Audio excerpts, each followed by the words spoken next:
hukum, ya, sosiologi hukum, ahli Pancasila, tentu juga ahli tata negara yang mendalami banyak persoalan-persoalan hukum, ya.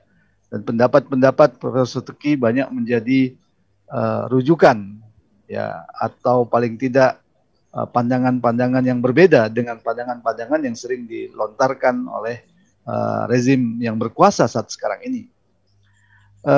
Di tengah kita juga telah hadir Ustadz Ismail Yusanto, cendekiawan Muslim yang sering kita sebut sebagai guru besar Khilafah Channel, ya, fokus Khilafah Channel. Ya, kita akan profesor juga ini. Kita akan mendengar pandangan-pandangan beliau dalam konteks Islam dan perjuangan umat Islam. Nanti akan juga hadir di tengah-tengah kita, insya Allah telah kita undang Bapak Aziz Yanuar, ya, pengacara Front Pembela Islam, ya, sekaligus pengacara Habib Rizik Syihab. Insya Allah sudah akan hadir dalam waktu yang dekat ini. Untuk itu pertama kita bertanya dulu ke Profesor Suteki, ya. Profesor Suteki, bagaimana kabarnya? Ya. Alhamdulillah baik. Alhamdulillah, ya. Kelihatan persoalan-persoalan hukum di negeri ini semakin ruwet saja, Profesor. Ya, ada yang mempersoalkan dengan mengatakan bahwa pembubaran Front Pembela Islam atau FPI ini tidak sah secara hukum, ya. Bagaimana menurut Profesor Suteki, dari kacamata hukum, apakah ini sah atau tidak? Silakan. Baik, Assalamualaikum warahmatullahi wabarakatuh. Waalaikumsalam warahmatullahi wabarakatuh. Alhamdulillahirabbil alamin. Ustadz Ismail Yusanto yang saya hormati dan juga Mas Farid dan juga para pemirsa yang saya cintai. Pertama, kita panjatkan puji syukur dulu pada Allah Subhanahu wa taala karena pada kesempatan ini kita diberikan berbagai macam kenikmatan sehingga kita masih bisa dipertemukan dalam suasana yang berbahagia dan sehat khususnya. Yang kedua, salawat dan salam semoga tercurahkan pada Rasulullah Muhammad SAW beserta keluarganya. Mas Farid, bicara persoalan keabsahan pembubaran FPI itu, saya mengatakan, saya dahului dulu ya, ini riwayatnya lebih dahulu tentang pembubaran ormas. Ya. Pembubaran ormas itu dulu ya, sesuai dengan Undang-Undang Nomor 17 Tahun 2013, harus dilakukan lebih dahulu melalui due process of law. Dan lalu baru dengan putusan pengadilan yang telah inkrah, ya, mempunyai kekuatan hukum yang tetap itu, kemudian setelah pembubaran itu baru dicabut, ya, dilakukan pencabutan terhadap badan hukum atau SKT, surat keterangan terdaftar, itu dulu. Nah, setelah Undang-Undang Ormas tahun 2017 sebagai perubahan atas Undang-Undang Nomor 17 tahun 2013 itu, sesuai dengan pasal 80A itu dicabut dulu, ya, baru dinyatakan bubar. Ya, dengan prinsip kalau di tata usaha negara itu disebut dengan asas contrarius actus namanya. Nah, kemudian pencabutan itu tidak melalui istilahnya due process of law. Kalau dulu kan, wah itu dari pasal berapa itu 62 ya sampai 63 sampai 70 sekian, itu prosesnya panjang sekali, Mas. Tapi sekarang ini itu, tapi harus tadi melalui ada pertimbangan MA sampai pada kemudian sampai pada peradilan di pengadilan negeri itu sampai memperoleh kekuatan hukum yang tetap itu. Tapi sekarang dengan asas contrarius actus itu pencabutan tidak melalui due process of law, ya, hingga dalam hal ini ya istilahnya itu tidak perlu adanya penetapan atau putusan pengadilan yang tetap, menteri yang bersangkutan, yaitu yang berurusan dengan hukum dan hak asasi manusia itu bisa lalu melakukan pencabutan terhadap badan hukum. Nah, nanti sesuai dengan pasal 80A itu sekaligus dinyatakan bubar menurut kalau itu kan dulu mengacunya ke Perpu ya Mas ya. Masih ingat ya, ada Perpu Ormas itu. Ya, sesuai dengan Perpu Ormas itu. Nah, saya mau mengatakan begini ya, secara garis besar pembubaran FPI itu menurut saya tidak sah ya. Mengapa begitu? Karena pertama alasan pembubaran itu terkesan mengada-ada. Itu dalam pikiran saya, dalam analisis saya itu mengada-ada dan tidak jelas lokus serta jadi lokasi dan waktu seterusnya itu yang harus dipertimbangkan ya, yang sesuai dengan tuduh. Contoh nih misalnya ya, alasan pembubaran itu kan paling pertama untuk menjaga eksistensi ideologi dan konsensus dasar bernegara, yaitu apa? Pancasila dan Undang-Undang Dasar Republik Indonesia dan Bhinneka Tunggal Ika. Nah, sekarang kita uji itu, mana kegiatan FPI yang bertentangan dengan itu, dengan Pancasila. Habib saja sekarang waktu itu ya, tanggal 2 Desember, karena saya satu forum juga, tentang revolusi akhlak gitu. Itu kita lihat. Yang disampaikan itu bukan main. Apalagi beliau background-nya juga menstudi S2-nya adalah tentang Pancasila. Nah, saya ini juga 24 tahun Pancasila ya dikatakan tidak Pancasila. Ya itu memang seperti itu sangat mungkin terjadi, tapi kalau kita uji itu tidak ya. Nah, kalau soal pernyataan-pernyataan yang mungkin lama dan itu pun banyak yang menyaksikan itu sudah dipotong atau belum dan seterusnya, makanya itu harusnya diuji dulu gitu loh. Tidak bisa serta-merta begitu. Kemudian juga ada yang menyebut, ya? Saya potong sebentar ya. Tadi tentang bahwa proses pembubaran ormas atau pencabutan SKT ormas itu harus melewati proses pengadilan. Tapi ada yang mengatakan ya sejak Perpu nomor 2 tahun 2017 dikeluarkan, itu telah menghapus seluruh mekanisme itu. Ya, exactly. Artinya walaupun tanpa proses pengadilan ya, ketika negara menetapkan harus dibubarkan, itu kemudian sah. Bagaimana pandangan Profesor? Loh, itu bubaran atau sahnya cara membubarkannya kan itu. Kalau persoalan sahnya surat ini, maksudnya mengenai pembubarannya, itu menurut saya tidak sah. Tapi kalau cara membubarkannya sah. Karena apa? Ya memang diatur di Undang-Undang nomor 16 tahun 2017 itu sebagai apa namanya yang mengesahkan Perpu Ormas nomor 2 tahun 2017 itu. Nah, itu proses yang disebut dengan due process of law itu dari pasal 63 sampai pasal 80 itu dihapus.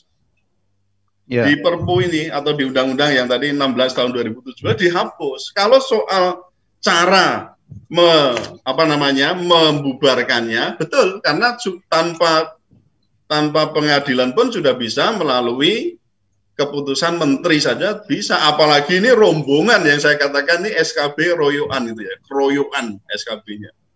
Ya itu saya katakan tadi tidak sah.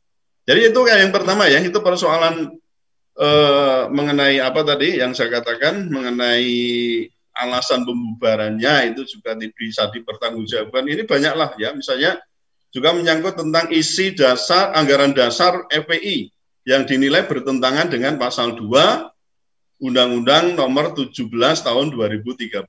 Ini persoalan bertentangan dengan Pancasila dan Undang-Undang Dasar 45. Ini seharusnya juga harus diuji. Kemudian juga dikatakan ada pengurus dan anggota FPI yang yang pernah bergabung atau yang mungkin pernah bergabung, yang berdasarkan data ini ada yang melacak itu di pengadilan kayaknya ya, sebanyak 35 orang yang terlibat tindak pidana terorisme dan ada beberapa yang tindak pidana lainnya misalnya. Nah, itu tuh tidak juga bisa menjadi alasan apa ya istilahnya sesumir itu ya, untuk membubarkan organisasi. Jadi kan itu juga bisa oknum gitu loh. Coba kalau kita bayangkan, ada partai politik yang sama-sama melakukan kejahatan extraordinary crime, namanya korupsi. Apa itu kemudian kita bersegera mungkin juga mengusulkan pembubaran partai politik itu? Loh, kalau nalarnya begitu, bubar itu. Kita lihat aja itu, berapa banyak anggota partai, pengurus partai, bahkan menteri dari partai itu yang melakukan korupsi. Kalau kita tanya lagi, apakah korupsi itu tidak bertentangan dengan Pancasila? Ya bertentangan dengan Pancasila. Dengan Undang-Undang Dasar 45 bertentangan gitu loh. Jadi kalau kita mau fair-fairan begitu, ambiar semua itu. Ini ada yang menarik, Profesor ya. Dalam alasan yang ketiga dari pemerintah itu menyatakan bahwa berdasarkan keputusan Mendagri ya tanggal 20 Juni 2014 tentang surat keterangan terdaftar atau SKT FPI sebagai ormas yang berlaku sampai 20 Juni 2019 dan sampai saat ini belum memenuhi syarat untuk memperpanjang SKT. Nah, karena itu disebutkan ya secara de jure terhitung mulai tanggal 21 Juni 2019 Front Pembela Islam itu dianggap bubar. Pertanyaannya, kalau 21 Juni 2019 sudah dianggap bubar, yang sekarang dibubarkan ini yang mana, Prof? Itu kan blundernya itu di situ kan, Tat. Itu blundernya di situ.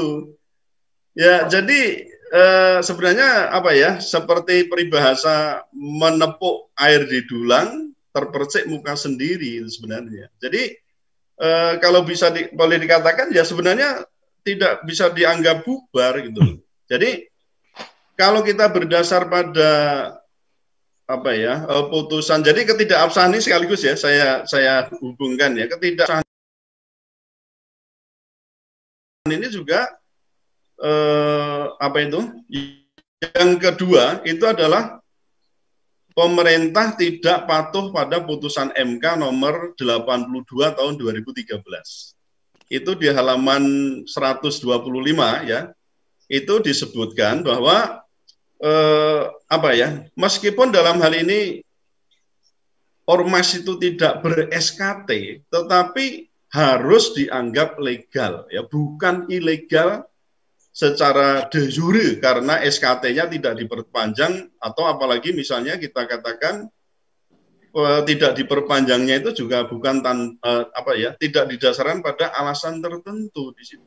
Nah, jadi dalam hal ini di pertimbangan putusan MK nomor 82 tahun 2013 itu disebutkan lebih lanjut bahwa negara itu tidak boleh menetapkan sebagai ormas terlarang meskipun suatu ormas itu tidak ber-SKT.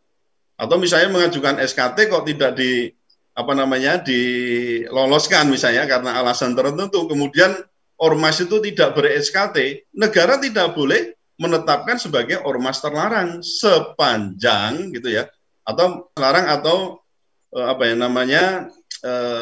atau melarang ya kegiatan ormas tersebut sepanjang tidak melakukan kegiatan yang mengganggu keamanan, ketertiban umum atau melakukan pelanggaran hukum. Ya.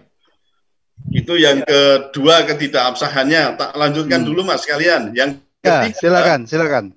Ketidakabsahannya itu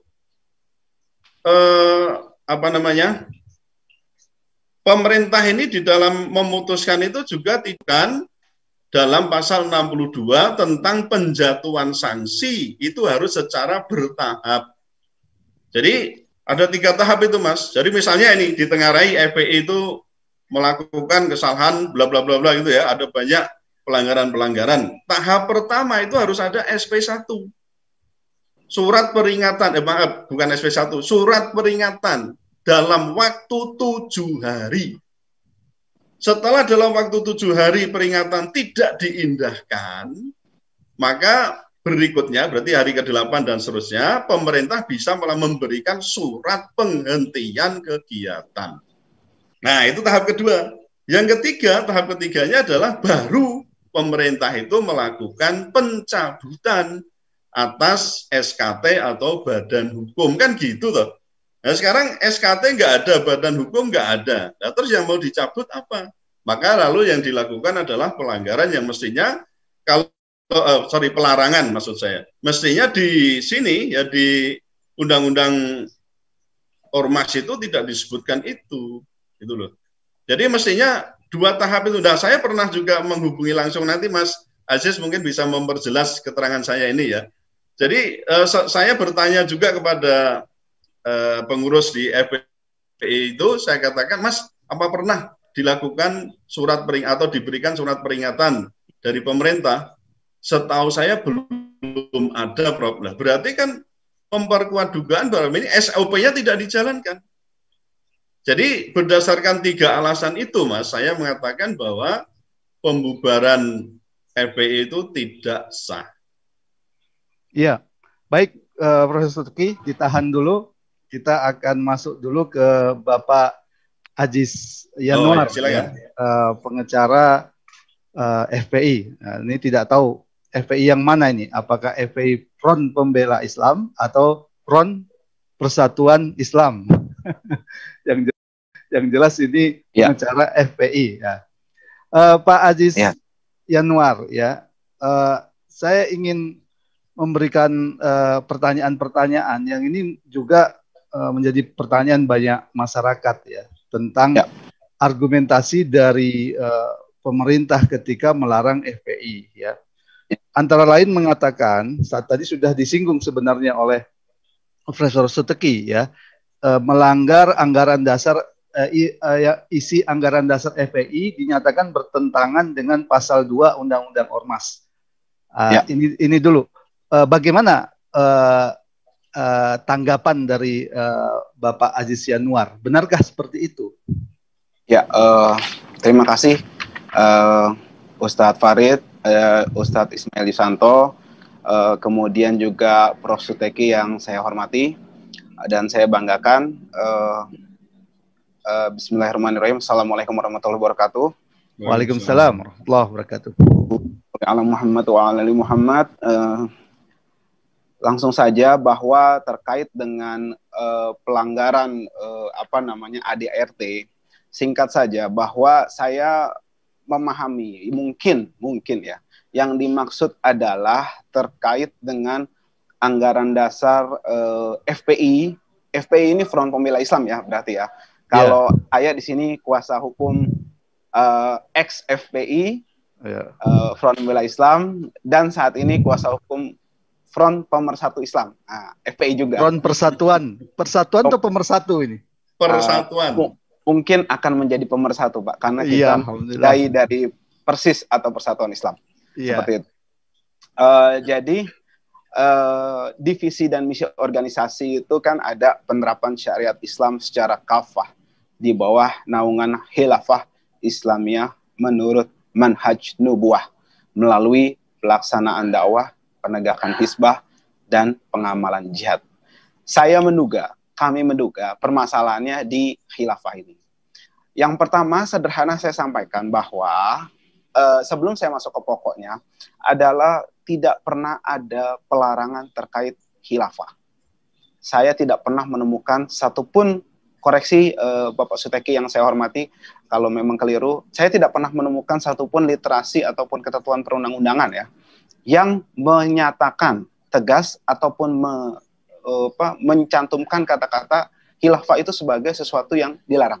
Sebagaimana misalnya kita temukan di TAP MPR nomor 25, Marxisme, Leninisme dilarang gitu kan, komunisme. Saya tidak pernah dan belum pernah menemukan. Itu yang pertama. Yang kedua, saya coba masuk ke pokoknya ya. Kita ini saya katakan benci atau tidak suka itu biasanya karena kita tidak kenal dan tidak tahu.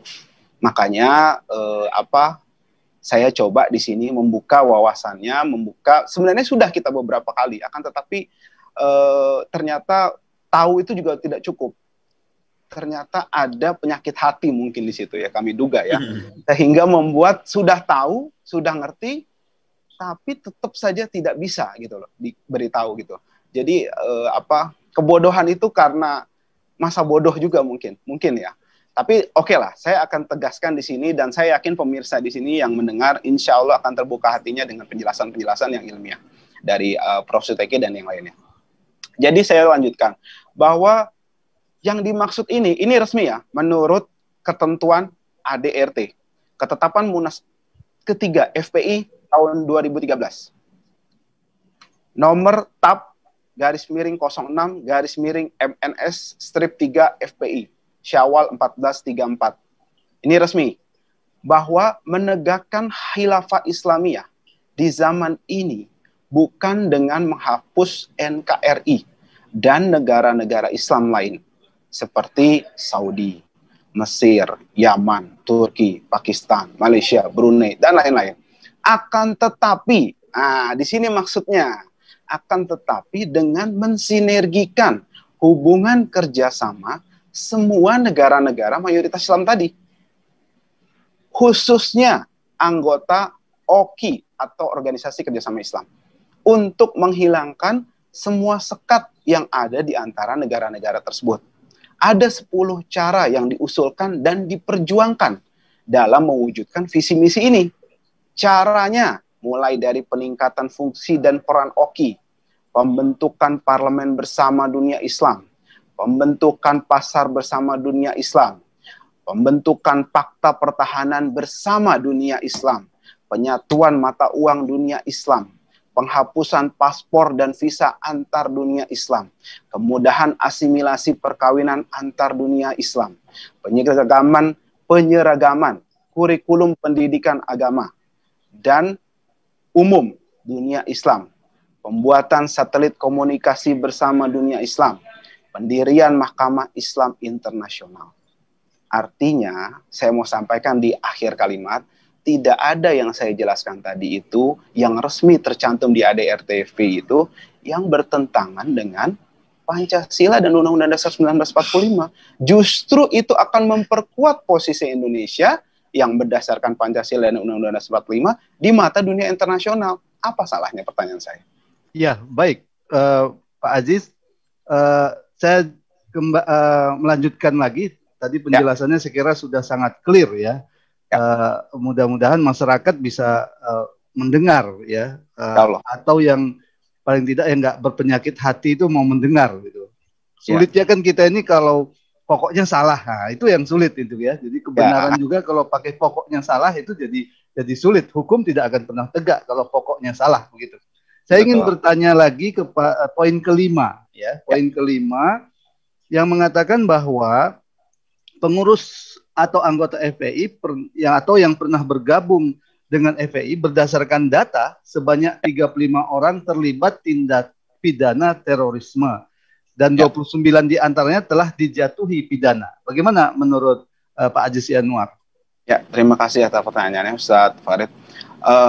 Yang pertama, saya sampaikan di sini, kita mesti cek lagi apakah yang bersangkutan itu benar-benar anggota FPI atau tidak, atau simpatisan, atau dipaksa, direkayasa untuk menjadi anggota FPI. Itu kita mesti cek lagi, karena anggota FPI itu terdaftar, ada kartu tanda anggotanya, ya. Seperti itu. Jadi kita harus cek dulu apakah betul. Dan setahu kami dari pihak-pihak terkait tidak ada yang pernah mengecek apakah betul ini anggota dari FPI. Seperti itu loh. Sebelum menghakimi, kita repotnya begitu. Kita kadang tidak terima jika dikatakan ada oknum aparat penegak hukum atau ada oknum pemerintah yang dikatakan melakukan pelanggaran hukum. Dipastikan dulu di mana identitasnya, di mana bekerjanya, cek dan recheck. Akan tetapi kenapa khusus untuk FPI ini hal tersebut tidak ada? Langsung terabas saja. Yang penting salah, berbau FPI atau ada tulisan FPI sedikit di jidatnya atau di dalam hatinya gitu, langsung saja seperti itu. Dan itu menurut saya nggak fair, tidak adil gitu loh. Kita bicara penegakan hukum, tapi kita tidak menyertakan keadilan dan objektivitas, itu akan sulit. Yang ada akan semrawut. Itu nomor satu saya sampaikan. Yang kedua, kalaupun benar, seandainya gitu kan. Karena begini, FPI itu jelas dalam aturannya itu, Front Pembela Islam ya, saya bicara ini ya, Front Pembela Islam yang sudah lewat ini, bahwa dalam aturan itu dilarang keras untuk melakukan aksi teror, apalagi ya hal-hal yang melanggar hukum terkait dengan individu, terkait dengan negara, dilarang melanggar hukum. Ada jelas gitu loh. Membawa senjata tidak boleh. Apa yang mau diteror kalau nggak bawa senjata? Kan begitu kan? Itu larangan keras, tegas gitu loh. Jadi itu mesti kita dudukkan dulu. Kalaupun ternyata memang akhirnya ada oknum-oknum seperti itu. Kan tadi saya mendengar tadi Prof. Suteke dengan bijaksananya mengatakan bahwa kita tidak bisa generalisir seperti itu. Gitu loh. Ada satu dua, saya mau katakan yang ketiga nanti ya. Ada objektivitas yang saya tantang pihak-pihak tadi untuk mengkaitkan. Jadi gini, kalau misalnya hal tersebut digeneralisir, tadi Prof. Setiki katakan, kalau misalnya ada satu partai, mayoritas kebanyakan anggotanya terlibat korupsi, apa kita katakan ideologi partai tersebut korupsi? Apa kita bubarkan? Kan tidak, gitu loh. Dan nomor 3, terkait dengan terorisme, sepengetahuan saya, ada Sofyan Ats-Tsauri, dan kurang lebih menurut data kami, ada 27 kurang lebih tahun ini ya, atau belakangan ini, anggota dari penegak hukum atau pemerintahan yang terlibat aksi terorisme. Saya mau tanya, kalau kita objektif, kalau kita adil, mau nggak kita bubarkan semua itu tadi, institusinya, ya, mau nggak kita bubarkan juga? Kan tidak. Yang keempat, apa kalau begitu hukum ini hanya tegak untuk FPI? Ada terlibat bau-bau FPI, bubarkan. Ini langsung digeneralisir. Kalau yang belum, yang bukan FPI, ya yuk kita lihat dulu, kita cek dulu. Ini hanya oknum. Kan nggak fair seperti itu. Saya hanya mau membuka keadilan dari nurani masing-masing di antara kita. Apakah iya seperti itu? Demikian Mas Farid. Ya, baik. Mungkin perlu kita garis bawahi juga ya. Memang ada isu yang berkembang tentang keterlibatan aparat ya dalam beberapa rekayasa terorisme. Dalam hal ini tentu juga membutuhkan proses pengadilan seharusnya kan untuk menentukan apakah itu benar atau tidak gitu. Karena dengan proses pengadilan itulah ya ketetapan tentang suatu perkara itu bisa menjadi jelas begitu.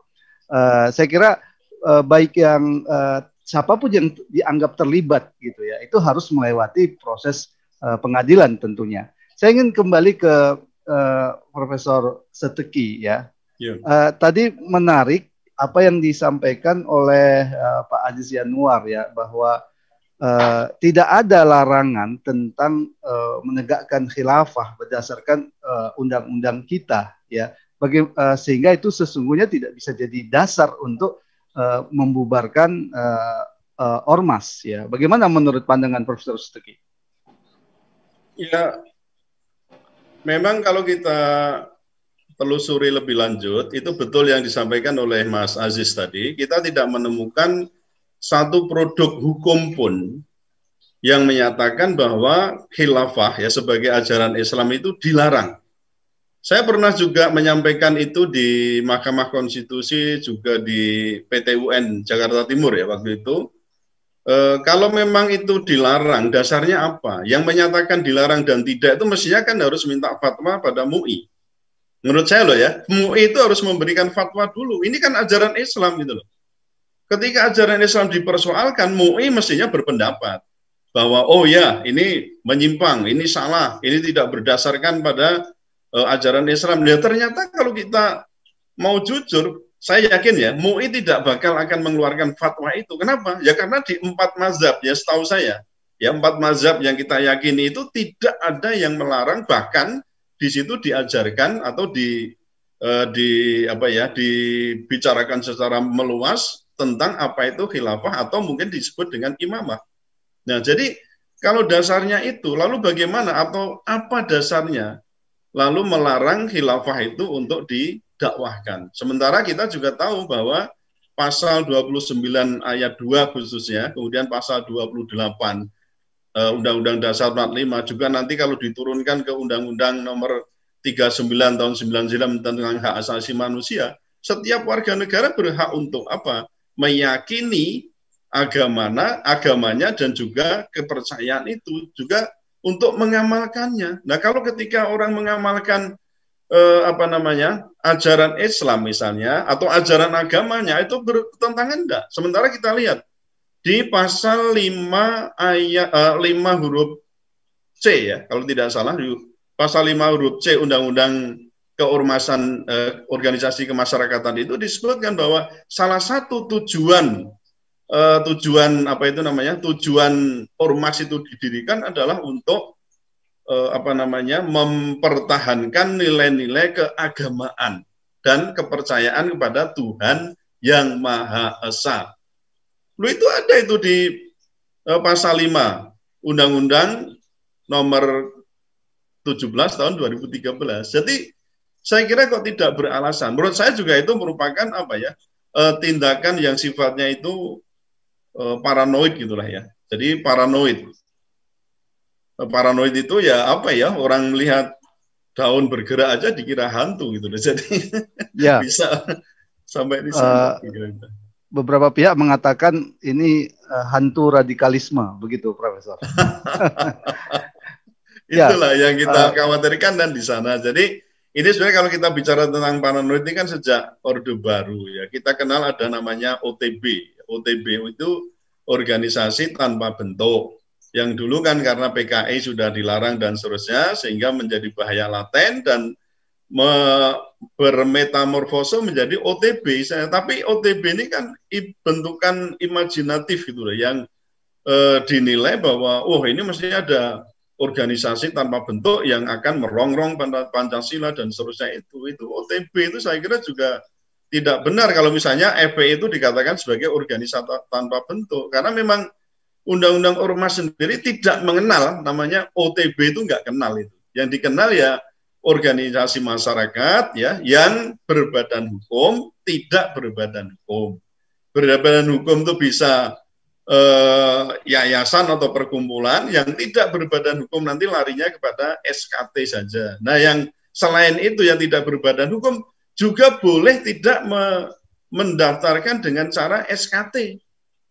Karena apa? Tidak memenuhi syarat-syarat untuk membuat SKT. Ya nggak masalah. Nah, sesuai tadi di halaman 125 putusan MK nomor 82 tahun 2013 disebutkan bahwa meskipun tidak memiliki SKT sekalipun, tidak boleh suatu ormas dinyatakan terlarang atau kegiatannya dilarang oleh pemerintah ketika tidak melakukan kegiatan-kegiatan yang dilarang, melanggar ketertiban umum, keamanan, dan seterusnya itu. Ya, Profesor Tuki, ada pertanyaan yang penting ya terkait dengan undang-undang ormas ini. Kita tahu setelah pelarangan ya atau pembubaran FPI, bagaimana ya menguji ya, bagaimana caranya menguji pernyataan-pernyataan atau dasar-dasar alasan-alasan pemerintah untuk membubarkan suatu ormas itu benar, sementara proses pengadilannya tidak dilakukan, atau yang tadi Profesor Suteki katakan ya,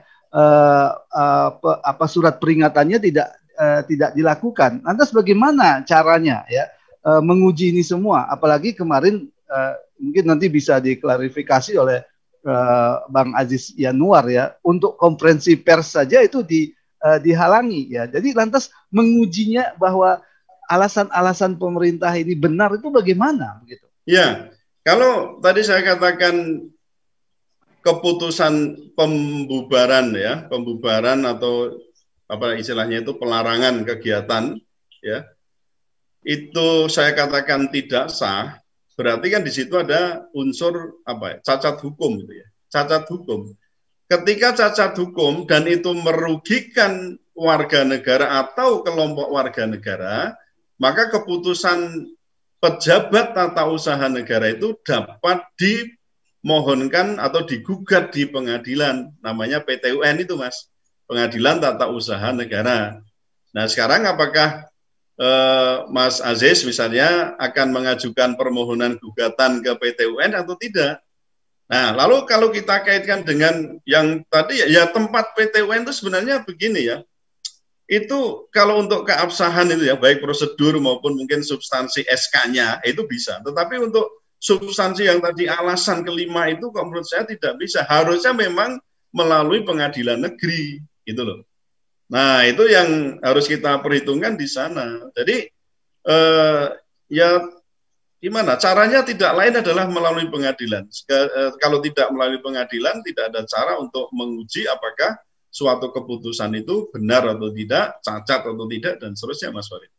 Ya, idealnya memang seperti itu ya, Prof. Lewat PT UN atau ada yang mengatakan ini bisa digugat ke Mahkamah Konstitusi. Nah, persoalannya sekarang ini ada ketidakpercayaan juga kepada pengadilan-pengadilan seperti itu karena begitu kuatnya anggapan bahwa pengadilan-pengadilan itu juga dicengkram oleh kekuasaan itu. Ini kan menjadi problem juga seperti sebetulnya saya sendiri sudah mengalami dari PT UN sampai kasasi ya kalah semua ya tidak masalah. Tapi setidaknya kan kita punya ini loh effort ya, punya apa kemauan atau apa maksud saya bagaimana kita melawan ketidakadilan, melawan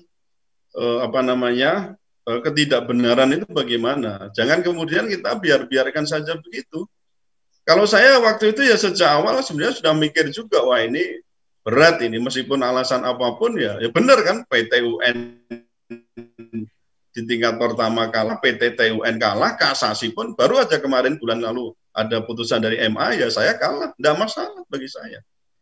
Karena kekalahan kan tidak diukur dari kalah di pengadilan, tapi paling tidak ada usaha kita untuk melawan ketidakadilan dan ketidakbenaran itu. Ya, kita ini tanya Ustadz Ismail Yusanto yang punya pengalaman di PT UN ini. Assalamualaikum Ustadz Ismail. Waalaikumsalam warahmatullahi wabarakatuh. Ya, logika yang sering disampaikan begitu Ustadz Ismail. Jadi kalau nggak setuju, ajukan ke PT UN. Atau kalau itu terkait dengan keabsahan undang-undang, ajukan ke MK. Pengalaman Ustadz Ismail ya bersama organisasi Hizbut Tahrir Indonesia yang juga dicabut SKT-nya itu ya. Bagaimana proses-proses di PT UN itu ya? Ya, baik. Bismillahirrahmanirrahim. Assalamualaikum warahmatullahi wabarakatuh. Waalaikumsalam. Ya, Prof. Suteki, Pak Aziz Yanuar, itu betul sepanjang persoalan yang kita hadapi itu memang betul-betul persoalan hukum. Itu. Jadi kalau persoalan hukum yang kita hadapi, maka langkah penyelesaian melalui jalur hukum itu benar. Cuma masalahnya adalah apakah yang dihadapi oleh FPI sekarang dan juga HTI beberapa waktu lalu itu murni masalah hukum. Kalau saya melihat kok tidak. Kalau betul ini masalah hukum, semestinya FPI itu bisa dikatakan tidak bisa dipermasalahkan. Kalau soal tadi bahwa sampai Juni 2019 dia tidak memperpanjang SKT, bukankah pada pasal 18 Undang-Undang Ormas ya, dan ini pasal ini tetap tidak berubah meskipun sudah ada Perpu yang kemudian disahkan menjadi Undang-Undang Nomor 16 tahun 2017. Di sana disebutkan dalam hal ormas tidak berbadan hukum yang tidak memenuhi syarat untuk diberi surat keterangan terdaftar sebagaimana dimaksud pasal 16, saya kira FPI itu masuk di situ. Ya, itu didata oleh camat. Ya, didata sesuai dengan alamat dan domisili gitu.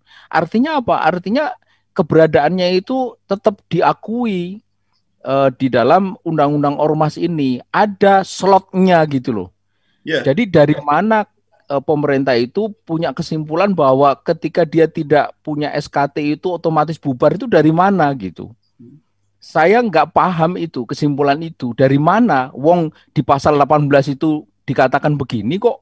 Artinya itu kan dia ada tetapi tidak berbadan hukum dan tidak terdaftar gitu. Organisasi apa? Ya ini namanya pasal 18 ini menyebut begitu. Ya, ditambah itu tadi putusan MK nomor 82 2013. Ya, apalagi itu jelas sekali tidak boleh dinyatakan sebagai terlarang. Makanya kemudian saya mengambil kesimpulan bahwa apa yang tengah dihadapi oleh FPI itu tidaklah murni masalah hukum atau bahkan bukan masalah hukum sebenarnya. Kalau dia bukan masalah hukum, lalu masalah apa? Masalah politik. Gitu. Kalau Kira-kira masalah politik, apa masalah politiknya ini, Ustaz Ismail? masalah politik kalau bahasa gampangnya ya tidak disukai oleh rezim gitu saja. Iya kan? Lah kalau tidak disukai itu kan lah Like kenapa and dislike. Lah iya, kalau tidak disukai, nah kenapa kok tidak disukai? Nah itu tanya rezim kenapa nggak suka sama FPI. Padahal banyak sekali orang suka sama FPI. Dia banyak membantu, ya kan? Banyak kemudian memberikan pertolongan di berbagai tempat itu. Nah jadi yang tidak suka tentu saja adalah yang terganggu kepentingannya, yang terusik kenyamanannya, ya kan? Yang terkuak kebohongannya, yang terbongkar makarnya, begitu-begitu kan? Tapi ada juga yang mengatakan Ustaz Ismail tanpa FPI ini lebih tenang Indonesia. Bagaimana? Boleh kita uji. Ya. Boleh kita uji. Ini FPI kan sudah dibubarkan. Ya. Apakah sekarang tenang Indonesia? HTI sudah dibubarkan, korupsi jalan terus, ya kan? OTT 2 menteri, bansos dicuri, gitu, ya kan? Pandemi datang, gitu. Jadi yang tenang sebenarnya siapa ini, Ustaz Ismail? Nah, disitulah. Jadi yang tenang adalah yang mereka tidak suka itu. Kalau tidak suka itu kan, itu seperti orang kalau anak-anak itu lagi jotaan atau lagi musuhan itu kan ngelihat. Jangan lagi lihat wajahnya, lihat suara langkah kakinya saja itu sudah gitu loh. Nah, kapan dia puas? Ketika langkah kaki itu hilang. Nah, apalagi kalau orangnya hilang, nah itu baru puas. Itulah tidak suka itu. Karena itu pembubaran itu tidak mencerminkan apa-apa, kecuali bahwa itu tidak disukai gitu.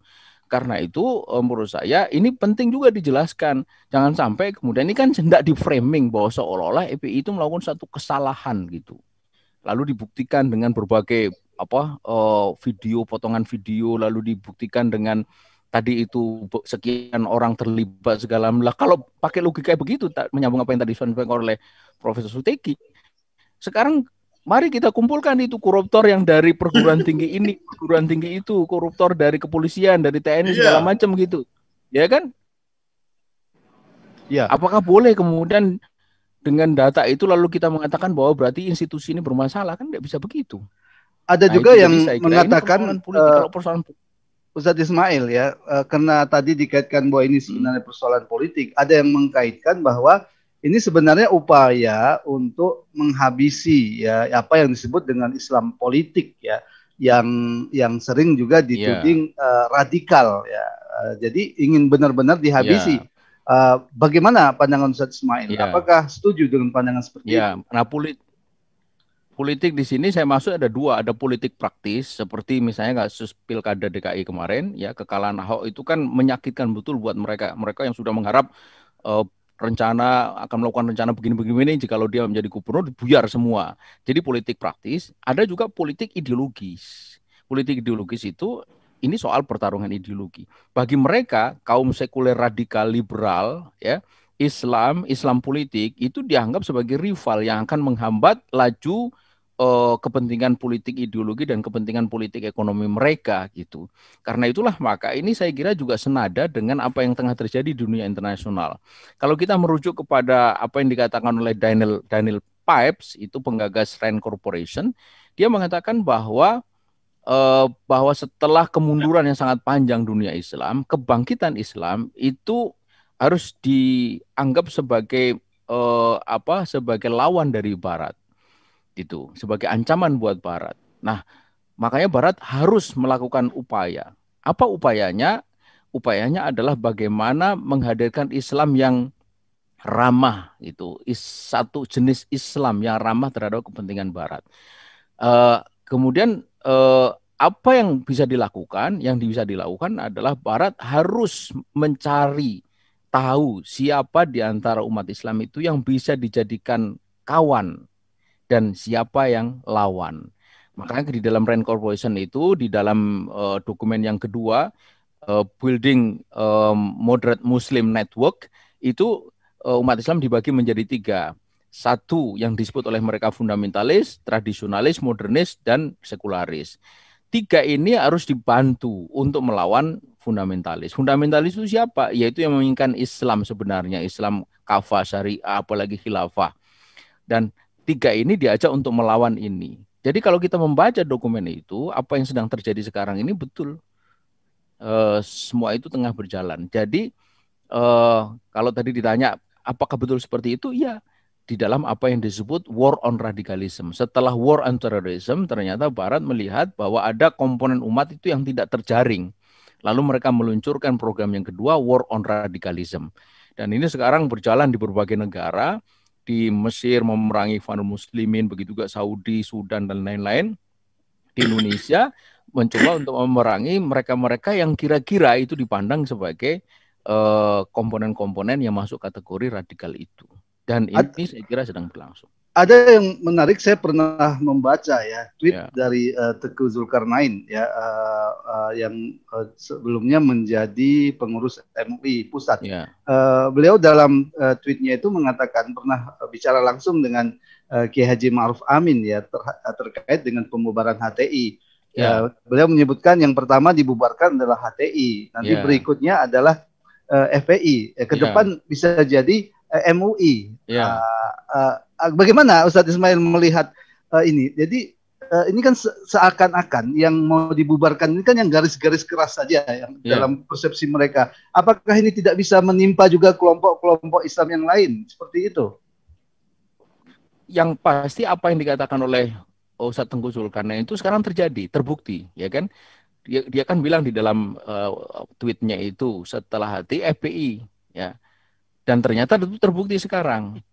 Jadi kalau apa yang dibilang tadi itu terbukti, artinya bahwa ini proses tidak berhenti, dia terus berjalan.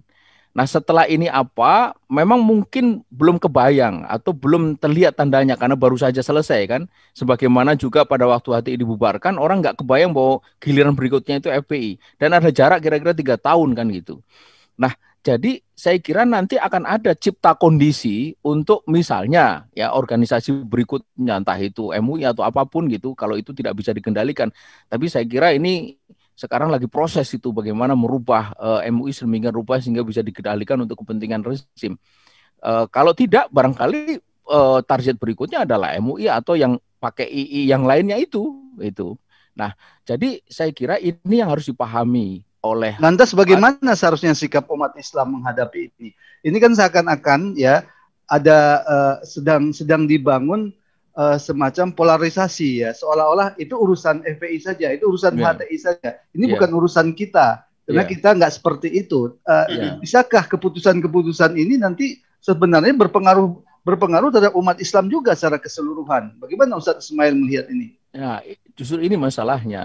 Jadi selama ini umat itu memandang persoalan yang muncul di tengah-tengah umat itu sebatas siapa yang kena, seolah-olah dirinya itu tidak akan kena. Itu seperti Amsal kebo merah putih hijau itu kan gitu. Jadi yang kena merah, yang putih hijau itu merasa aman. Padahal sebenarnya gilirannya mereka hanya tinggal soal giliran saja gitu. Karena itulah penting ditumbuhkan kebersamaan gitu. Kebersamaan. Hanya memang ini juga tidak mudah. Karena begitu tanpa ada orang yang mau melakukan pembelaan, itu akan dianggap sebagai ashabuhum gitu. Jenisnya yang ini akan menjadi sasaran berikutnya. Ini tidak semua orang bisa ini. Tidak semua orang mau, tidak semua orang berani gitu. Dan tidak semua kuat ya. Tidak semua kuat. Ketika kalau Profesor Suteki ini termasuk yang kuat nih kelihatan. Wah, kalau ini luar biasa ini. Ini radikal bener nih. Ramah, terdidik, berakal. Ya betul. Ramah, terdidik, dan berakal. Baik, sekarang kembali ke Pak Aziz Yanwar ya. Kira-kira saya tidak mendengar bahwa FPI atau yang ex-FPI itu mengajukan ke PT UN ya, tapi lebih memilih membentuk FPI baru ya, Front Persatuan Islam ya, yang tadi disebut akan menjadi pemersatu Islam, pemersatu umat maksudnya ya. Kenapa pilihan ini diambil Pak Aziz Yanwar? Ya, terima kasih. Jadi sebenarnya awal-awal itu kami memang ada niatan untuk hal tersebut. Sebagaimana tadi dijelaskan oleh Prof. Suteki bahwa beberapa hal itu memang sangat telak ya, kekeliruan dalam proses penerbitan SKB dimaksud tadi. Akan tetapi begini, Ustadz Farid, kami melihat dan memandang bahwa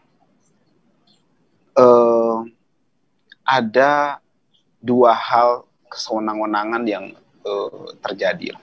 Yang pertama itu adalah kesewenang-wenangan tanpa hukum. Yang kedua adalah kesewenang-wenangan dengan hukum. Kalau kesewenang-wenangan dengan hukum itu perlakuan diskriminatif. Kemudian perlakuan yang tidak adil. Jadi ada si A dihukum, si B tidak. Itu adalah kesewenang-wenangan yang menggunakan hukum.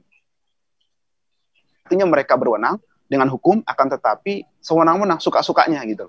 Nah, kami memandang dalam proses pembelaan front pelarangan pembela Islam, kezaliman itu katanya, itu adalah kesewenang-wenangan tanpa hukum.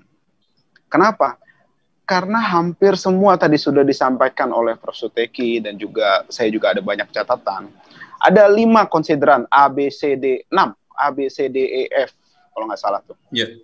Konsiderannya itu hampir semuanya itu tidak berdasarkan hukum. Artinya hukum itu diterapkan itu ada misleading dalam penerapannya, gitu. Dan kami memandang ini kesewenang-wenangan tanpa hukum ini menurut kami buang-buang energi kalau kita proses ke jalur hukum. Tadi Pak Ismail Yusanto, Ustadz kita tadi mengatakan jelas bahwa pembubaran atau pelarangan sendiri itu sudah keliru karena terkait dengan ormas yang berbadan hukum kan dimaksud. Artinya maksudnya sudah keliru, artinya sudah terjadi pemaksaan yang luar biasa gitu loh terkait ini. Jadi di situ jelas bahwa Mahkamah Konstitusi menegaskan sebenarnya di muara yang utamanya itu negara tidak dapat menetapkan ormas sebagai ormas terlarang atau melarang kegiatan tersebut sepanjang tidak melakukan kegiatan yang mengganggu keamanan, ketertiban umum atau melakukan pelanggaran hukum. Itu sudah jelas dan tidak ada satupun putusan pengadilan yang sah gitu loh terkait hal tersebut. Artinya kami memandang bahwa ini adalah bentuk kesewenang-wenangan tanpa hukum dan merupakan kotoran-kotoran dari peradaban, merupakan noda-noda dari pencederaan demokrasi itu sendiri. Jadi menurut kami kalau ini dilanjutkan ke proses hukum akan rusak. Artinya besok-besok bisa jadi nauzubillah ya MUI atau yang II lainnya itu mendapatkan kesewenang-wenangan lebih ini karena mereka merasa perlawanannya ya seperti itu. Artinya kita mengikuti tadi. Jadi hal yang keliru tadi menurut kami tidak perlu diikuti. Artinya kalau kami membawa ke jalur hukum, artinya kita secara tidak langsung mengikuti kekeliruan itu gitu loh. Sudah keliru, kita proses, kita buang-buang energi. Itu menurut pandangan hemat kami. Tapi kami juga menghargai dan sangat mendukung pendapat-pendapat profesor-profesor yang ahli terkait ini untuk membawa ke jalur hukum. Tapi sekali lagi kami menegaskan SKB tersebut dalam pandangan kami adalah kotoran peradaban dan tidak perlu kita ambil pusing. Biar mereka yang pusing, biar musuh-musuh amar ma'ruf nahi munkar yang pusing, kita insya Allah menerapkan terus amar ma'ruf nahi munkar tanpa pusing-pusing, santai saja kita. Jadi dibubarkan buat baru. Besok dibubarkan buat baru. Saya sudah sering katakan, besok pagi FPI dibubarkan, besok sebelum matahari terbenam, kita bikin lagi sama. Seperti itu. FPI ini cuma kendaraan kok. Kendaraan rusak ganti. Itu pesan dari Habibana Rizik Muhammad Syihab. Jadi saya jalankan. Jadi kita jalankan semua di Front Pembela Islam. Akhirnya kita bukan lagi anggota Front Pembela Islam. Demikian. Baik, terima kasih Pak Aziz Yanuar. Saya ingin kembali ke Profesor Suteki ya. Tadi tentang perubahan nama. Yeah. Kelihatan ini pro kontra ini terus berjalan ya. Ini kelihatan ahli-ahli hukum ini perannya ini sangat penting untuk memberikan penjelasan.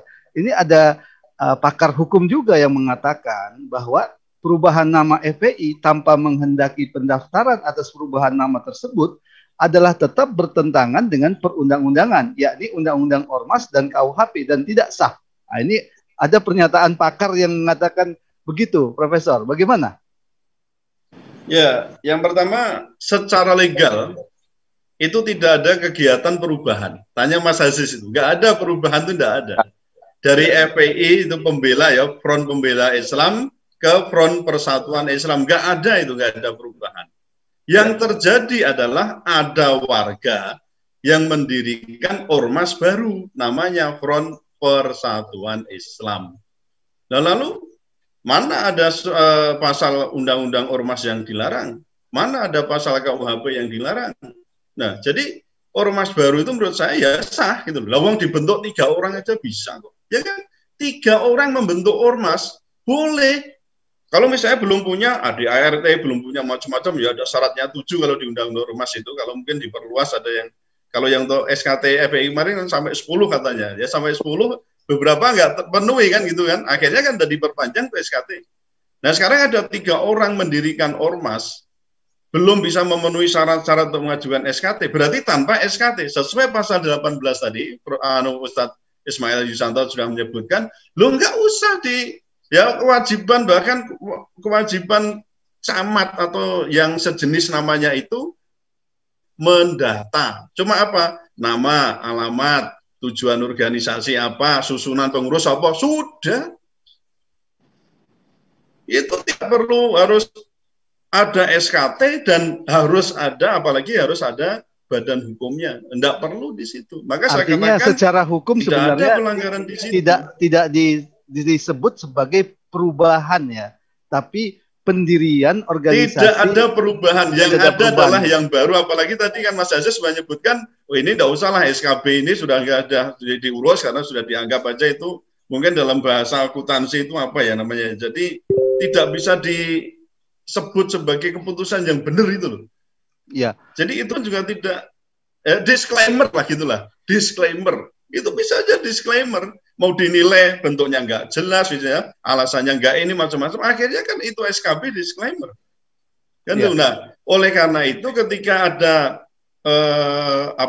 warga lain, itu saya nggak mengatakan mantan untuk apa, pokoknya ada warga negara lain yang membentuk ormas yang baru, tidak ada masalah. Nah, kalau nanti memang memungkinkan supaya diakui mendapat bantuan dari pemerintah macam-macam, ya silahkan diurus SKT-nya, tapi syaratnya paling enggak 7.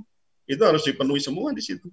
Nah, jadi kembali ke tadi, tidak ada perubahan dari Front Pembela Islam kepada menjadi Front Pemersatu Islam, tidak ada. Ya, baik, terima kasih Prof. Saya kembali ke Ustadz Ismail karena waktu kita sudah hampir 1 jam ya. Ustadz Ismail Yusanto, ya, Guru Besar Khilafah Channel.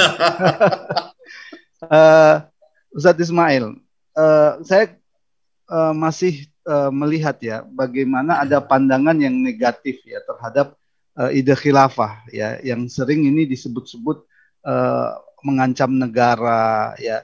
Bisakah Ustadz Ismail sebenarnya menjelaskan ya, mungkin masih ada saudara-saudara kita yang perlu dijelaskan sebenarnya khilafah itu apa, kebaikannya apa, benarkah itu mengancam negara? Meskipun ini sudah sering disampaikan, tapi menurut saya ini tetap perlu untuk dijelaskan kembali. Silakan Ustadz Ismail. Ya,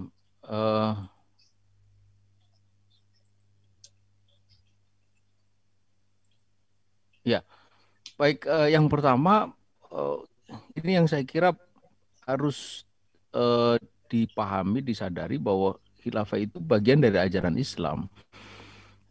Sekian lamanya, berbilang abad, dia tidak pernah tidak disebut sebagai bagian dari ajaran Islam, termasuk di negeri ini.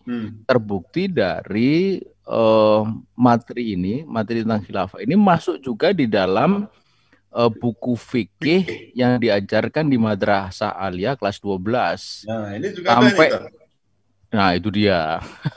Ini Sulaiman Rasid ya. Ada yang terbitan Prof, yang terbitan resmi dari Kementerian Agama 2016 itu ada itu. Itu artinya buku ajar di sekolah aliyah kalau saya tidak salah. Iya, Madrasah Aliyah resmi itu, dan itu buku itu diterbitkan oleh Kementerian Agama gitu. Dan artinya tidak pernah disebut teroris ya yang mengajarkan. Tidak pernah dianggap sebagai sesuatu yang membahayakan atau tuduhan-tuduhan lain gitu. Jadi saya ingin mengatakan bahwa apa yang terjadi sekarang ini ya, seolah-olah bahwa khilafah itu sesuatu yang mengerikan, membahayakan, seperti sebagai sesuatu yang harus diwaspadai, itu baru saja. Belum lama dia gitu. Kalau kita mau hitung mundur, barangkali ya kira-kira setelah peristiwa Pilkada DKI 2017 itu, saat kita mulai dipersoalkan, kemudian lalu dicari-cari alasannya, ketemulah titik itu yang dianggap sebagai bagian yang paling bisa dipersoalkan secara hukum. Maka kemudian dinyatakan bahwa ini bertentangan dengan Pancasila gitu. Tapi sebelumnya tidak pernah itu disebut begitu. Makanya itu pun tidak ada dalam undang-undang ya yang menyebutkan khilafah itu bertentangan. Itu persepsi begitu. Tidak ada, dan itu adalah persepsi. Persepsi apa? Persepsi politik. Untuk kepentingan apa? Untuk kepentingan politik gitu. Jadi makanya tadi saya mengatakan bahwa ini lebih merupakan persoalan politik ketimbang persoalan hukum. Sebab kalau persoalan hukum tadi sudah dipertanyakan, mana diktum hukumnya yang mengatakan bahwa khilafah itu bertentangan dengan Pancasila, kan tidak ada gitu. Terakhir Ustaz Ismail, bagaimana sikap umat Islam menghadapi kondisi sekarang? Apa yang terjadi sekarang ini itu persis seperti yang digambarkan oleh baginda Rasulullah SAW di dalam hadis riwayat Tobroni. Beliau katakan, ala inna sultana wal kitaba sayaftarikoni. Jadi nanti akan tiba suatu masa di mana Alkitab, Al-Quran dan penguasa itu akan berpisah gitu. Nah, apa tandanya Al-Quran dan penguasa berpisah? Penguasa itu yakduna li anfusihim. Mereka mengambil keputusan untuk diri mereka. Mala yakduna lakum. Dia tidak mengambil keputusan untuk kalian. Seperti sekarang nih, membubarkan FPI itu demi siapa? Bukan demi umat, demi mereka gitu. Membubarkan itu untuk siapa? Untuk mereka. Kita tidak punya salah kok. Sementara yang korup, kelompok yang korup, partai yang paling banyak korup itu malah mendapatkan kekuasaan luar biasa. Loh, kalau betul untuk kepentingan rakyat kan mestinya yang korup itulah yang dikerjain kan gitu, tapi nyatanya kan tidak. Nah, lalu Nabi mengatakan fala tufarriqul kitab. Meskipun keadaan begitu, kau jangan berpisah dari Alkitab, dari Al-Qur'an. Jadi kalau ditanya umat mesti bagaimana? Mesti setia kepada Alkitab, kepada Al-Qur'an, mesti setia kepada Islam gitu. Nah, Nabi menutup nasihat itu dalam hadis riwayat Tobroni, mautun fi taatillah, mati dalam taat kepada Allah, khairun min hayatin fi maksiatillah, lebih baik daripada hidup maksiat kepada Allah Subhanahu wa taala. Dan disitulah saya kira nilai atau harga kita di hadapan Allah Subhanahu wa taala. Karena kita diciptakan oleh Allah, diciptakan tidak lain adalah untuk beribadah, artinya untuk taat kepadanya. Karena itulah hidup dalam taat kepada Allah itulah yang semestinya harus kita jaga. Jikalau itu kemudian harus mati, maka mati dalam taat kepada Allah lebih baik daripada hidup dalam maksiat kepadanya. Mengikuti penguasa yang tidak memegang Al-Quran itu akan disebut di sana di dalam hadis tadi itu akan tersesat karena mereka akan menyesatkan kita gitu. Nah, karena itu jangan ikuti. Fala tufarriqul kitab, jangan ikuti. Fadur ma'al kitab haitsudar, kata Rasul. Ikuti Al-Quran dimanapun dia berada atau dimanapun posisinya. Saya kira itu nasihat yang sangat pas untuk kondisi kita dewasa ini, agar kita tetap bisa kokoh di dalam berpegang kepada Islam dan menempuh jalan kebaikan sampai akhir hayat kita. Demikian. Baik, terima kasih. Ini Ustadz Ismail Yusanto, intinya kalau kita lihat apa yang harus kita lakukan, ya kita tetap istiqomah, ya berpegang teguh pada Islam sampai kemudian Allah Subhanahu Wa Taala memberikan kemenangan pada kita. Terima kasih Profesor Suteki, terima kasih Pak Aziz Yanuar. Ya, saya kira ini saat-saat yang sangat berat ya menghadapi berbagai ujian, tapi insya Allah kalau itu dilakukan dengan ikhlas dan kena ketaatan pada Allah, semuanya akan mendapatkan pahala dari Allah Subhanahu wa taala. Terakhir ini ada kado ulang tahun baru ya. Kita memasuki tahun baru, kita mendapatkan kado puisi dari Profesor Suteki. Ini sekaligus penutup acara Terima kita. Kasih. Silakan kita mendengar puisi dari Profesor Suteki yang ternyata penyair luar biasa juga. Silakan.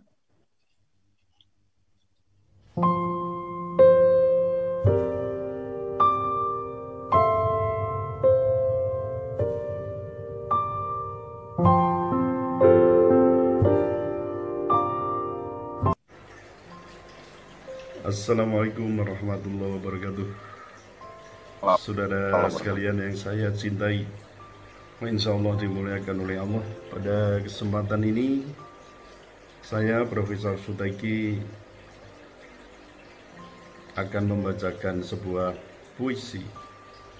Ya, sesekali menghibur diri Tapi tidak mungkin ya apa yang saya sampaikan itu tidak berguna untuk kita bercermin terhadap kehidupan kita selama ini, khususnya di tahun 2020. Puisi ini berjudul tentang Tahun Baru, Lagu Lama. Puisi ini berisi sebenarnya tentang elegi, nyanyian pilu yang ingin saya ungkapkan betapa sekarang ini kita mengalami kepedihan-kepedihan, terutama di dalam bidang hukum dan juga di bidang politik. Saya merasa ada hal yang ganjil, hal yang tidak benar, yang tidak sesuai dengan rule of the game. Maka saya coba untuk bersantai, ya, tapi ya nggak juga bisa santai-santai amat sih. Ini puisinya cukup serius, tapi cobalah saya akan membacanya secara sersan, santai tapi serius. Tahun Baru, Lagu Lama, Pierre Suteki. Riuh suara perayaan tahun baru kembali bergema. Bias gaduh gemuruhnya menyeruak langit angkasa.